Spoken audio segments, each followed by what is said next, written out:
Welcome to Counterpoint. I'm Tanya Granick-Allen. Remember the Freedom Convoy and the protests on Parliament Hill? There is something so refreshing about seeing Canadians using their voices to unite against what many saw was a huge government overreach, specifically the mandates. But after the emergency measures were enacted and police dispersed the trucks and the crowds, things seemed to quiet down, perhaps too much and too soon. After all, Justin Trudeau, our Prime Minister, never met with the protesters. He never had that important conversation. And while some mandates were lifted as a result of the Freedom Convoy, many still remain in place. Enter James Topp, a current serving soldier who has served with the Canadian Armed Forces for 28 years, who is actively speaking for the many Canadians who have lost their jobs because of the mandates, or for the many Canadians who have felt coerced into getting the jab. So what makes James Topp's protests unique? Well, James is protesting by walking 4,395 kilometers across Canada, from Vancouver all the way to Ottawa. He started at the Terry Fox statue, actually, in Vancouver on February 20th, and plans to arrive in Ottawa sometime in June. Welcome, James. Thank you so much for joining me today. Hi there. Thank you for having me on the show. Yeah, this is a first for me. I've never interviewed someone who is actively walking, but I'm really thrilled that you are bringing us along your journey because I want Canadians to know what you're doing and I want them to know why. So let's just start right in there. First of all, where are you now? At the time of this taping, where are you? Well, it's the timing is good because we're coming into Moose Jaw, Saskatchewan, and we're just going to be crossing through the city here on the way to Belle Plaine. I'm trying to get 50 kilometers in today. Okay. We got, you pretty much got everything, summarized everything about why I'm doing this earlier on. I'm a federal government employee myself. I was placed on leave without pay from my public service job that I had started back in March of 2021 after I had transitioned from the regular Army to the reserves. And when I had done that, I went from full-time to part-time Army, and it allowed me to pursue this alternative career. So I kind of got, I kind of got hit with a 1-2 punch. In November of last year, I got informed that I was going to be placed on leave without pay because of the mandates. That's correct. Like, it's the mandates. It's not necessarily just vaccines and vaccine policies and so forth. It's the overreach of the government that I have an issue with. So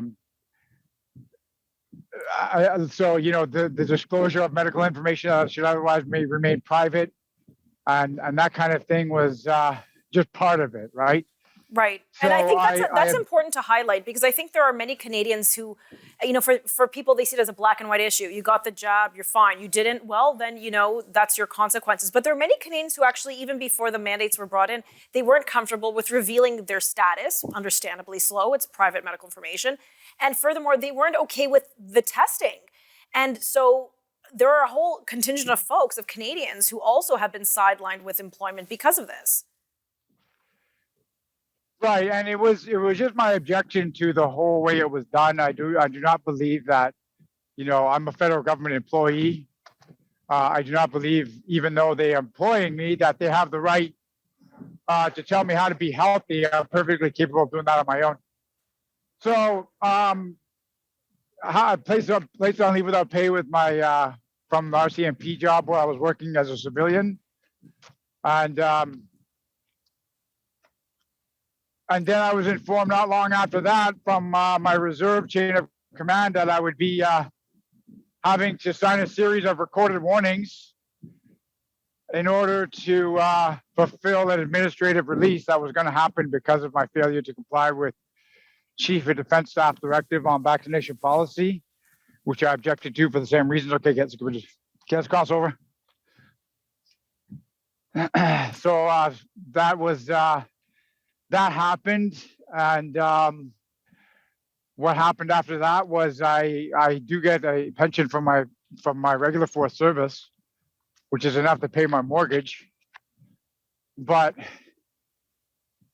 I need to supplement my income. So what was happening was that. Okay, James, I've got to stop for a commercial break. We're going to come right back to you, but keep walking and we'll join you in a moment. Sure.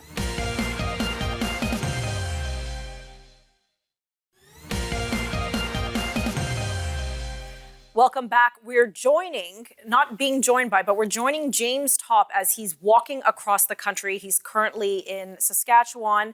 And thank you again, James, for joining us today. You were explaining what happened to you and what compelled you to start this march. So you right. And also I just like to point out we're not walking, we're marching. So the difference is that we march with a purpose here. And you walk to the store. I'm marching, and me and the people who are joining me were marching for a reason. So there's a difference. Agreed. But yeah, I had got to this point where I had needed to supplement my income. I had gotten a job with a towing company in Hope, BC, where I was living at the time. And I just came to this. It was a realization I'd always had that, the Canadian public, the working people of this country are the ones who pay for the federal government.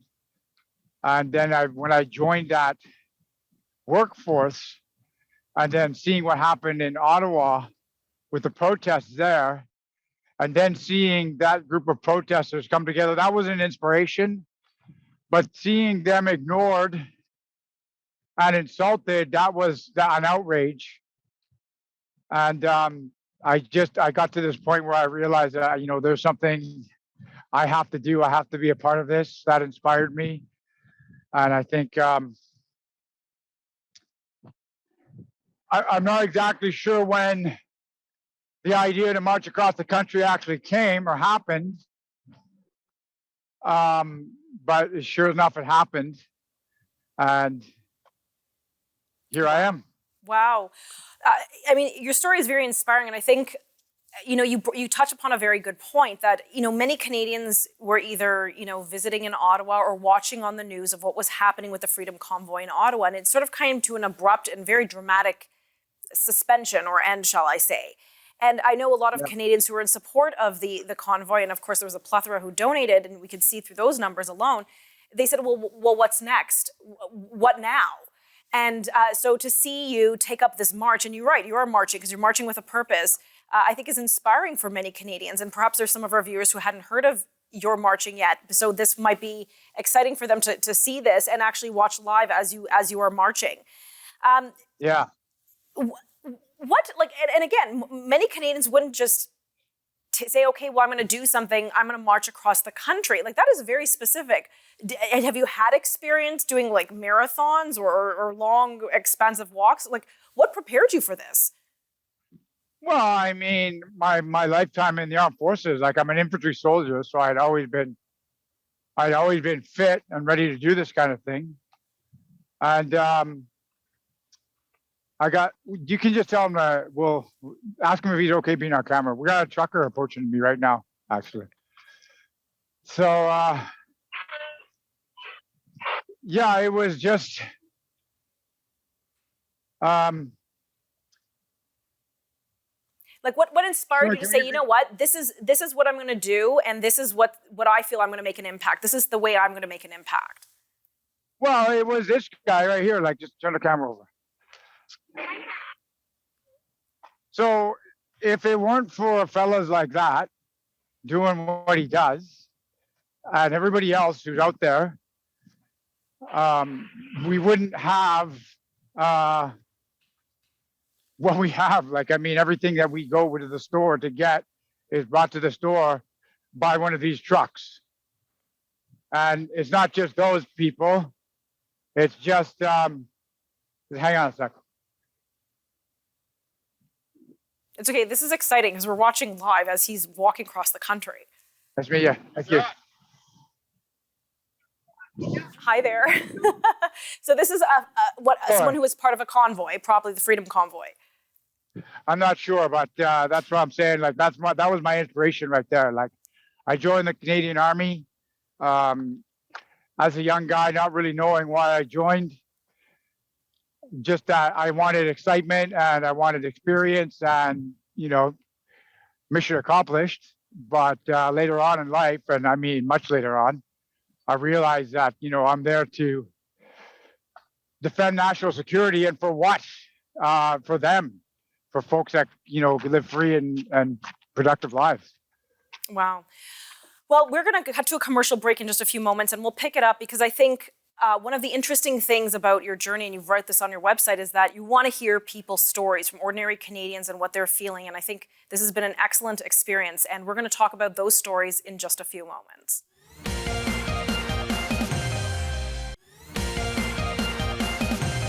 James, one thing that I found interesting when I was researching and reading your website is you want to speak to Canadians. You want to collect their stories. You're hearing many, many stories of hardships. Can you share with us some of the stories you're hearing and what's concerning you? Well, I mean, it's federal government employees that were, fearful of losing their incomes. So, for example, in Medicine Hat, I met with a lady. She is on the verge of losing her income. She's a Department of National Defense employee. She's on maternity leave, but when she comes off maternity leave, she's expected to undergo a medical procedure she probably doesn't really want. So there's an example. Or there was another example where an older gentleman approached me in Alberta, and he had got both doses because they wanted to vacation in Mexico. And he, before they got on the airplane, he had massive blood clots in his lung.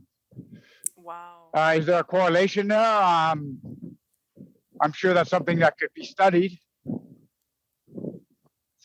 But people are basically feeling coerced, is what you're describing as people being pressured, coerced. Well, exactly. And to undergo. And it's not just that. That's just two examples.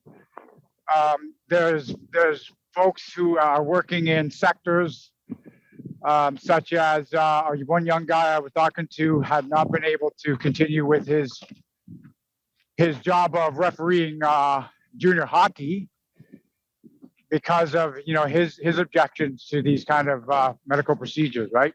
Right. So right. It's just that's three examples, and what we have. What's important to mention here is not just me on this. Like it was kind of my brainchild, but once I had expressed the interest once I expressed an interest in carrying out this mission, I was joined by several people, like right away, and they've been with me for the last 58 days. Like Christian, for example, he's the one holding the camera, and he sets up these interviews for me. Dave joined us in Medicine Hat. Got a veteran down from Saskatoon and his wife. Dan Jones joined us in Vancouver. We got a lady named Esther, who's a resident of Saskatchewan actually, but she was living in Texas. Wow. Saw the initial video I put out, drove up to take part in this, and she's the one that it collects. And I don't like to call them stories because of the connotation. They're personal accounts of the ordeals that they have gone through in all the type of, in the way that they've suffered under these mandates. For example. What will you be doing? What are you going to be doing with these accounts, these personal accounts? What is your hope to do with these? Well, I want to tell them to the folks who implemented the mandates and all of this, that the suffering that they caused, because early on when this mission started, I had really not had a clear idea of what I was going to do when I got to Ottawa. My goal is to go to the Tomb of the Unknown Soldier and pay my respects there, because there was a trauma inflicted on the veteran community there earlier this year. And I'm going to be joined by a number of veterans there later this summer when I get there. And the goal is now to attract the attention of members of parliament through a series of letters. Well, there's one letter that I wrote to all of them. So I have written a letter to every member of parliament sitting right now in the House of Commons, asking them to meet with me in the middle or end of June to discuss this. Have you had any feedback yet? Yes. So I'm realizing now that there's a back and forth that takes place here. And typically you reach out to your member of parliament, somebody from the staff, one of the secretaries, or somebody on the communication teams responds back. And then we have to respond back with our own letters, right? Because there's agenda items that we want to talk about. And then one of the things that we're going to talk about on the agenda items is the suffering that has been experienced by the sector of population. Okay, I'm going to pause you there, James. We got to cut to commercial, but we're going to pick this right back up in a moment. Okay.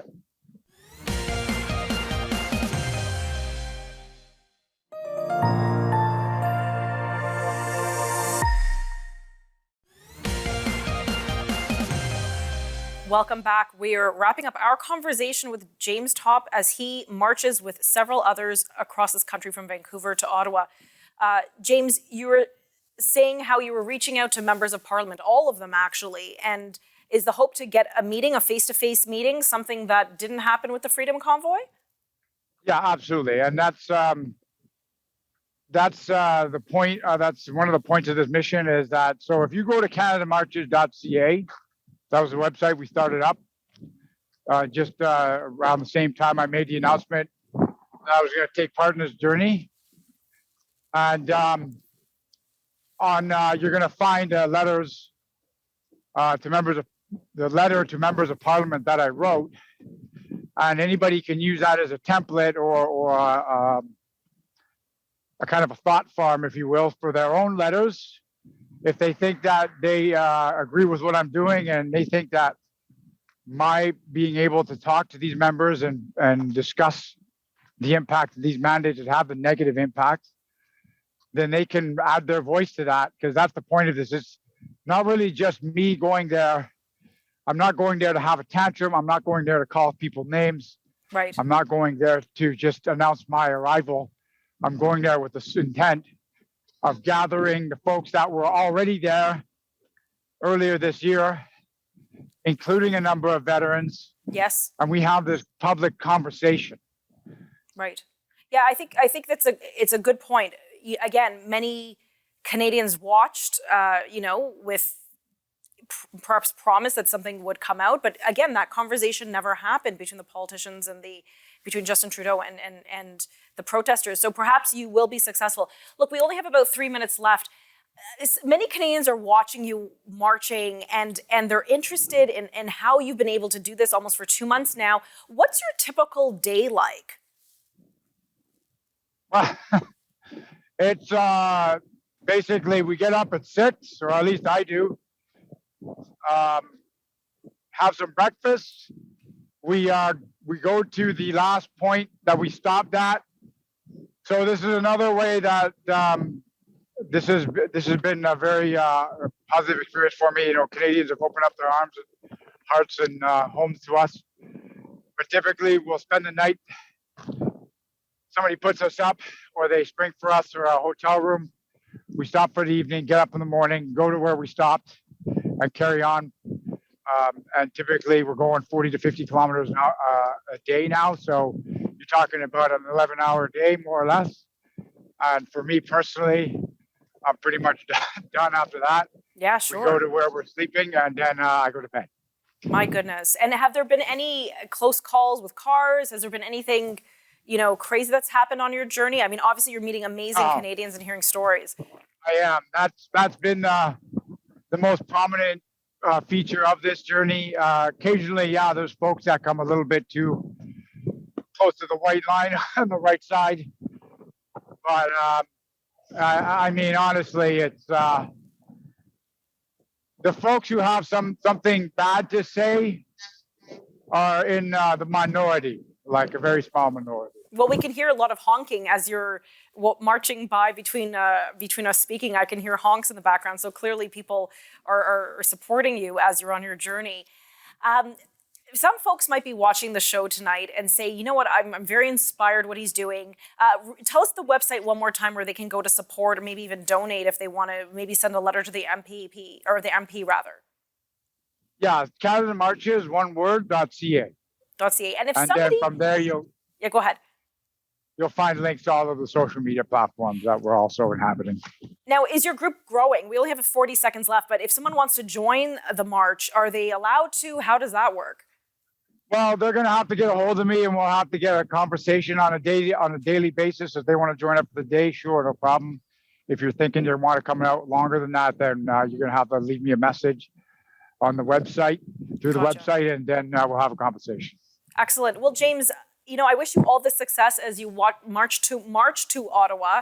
Again, you're hoping to be there in June sometime at the Tomb of the Unknown Soldier. You're hoping for meetings with politicians. And we will maybe even we'll check in with you again in the coming days to see how things are going. Anyways, all the best to you, and in the true meaning of the word, stay safe. Okay, thank you. Take care. You too.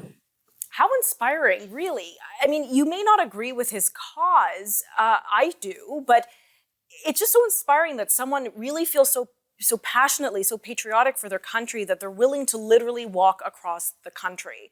I wish him all the support he can receive, and obviously we'll check in with him from time to time. For Counterpoint, I'm Tanya Granick-Allen.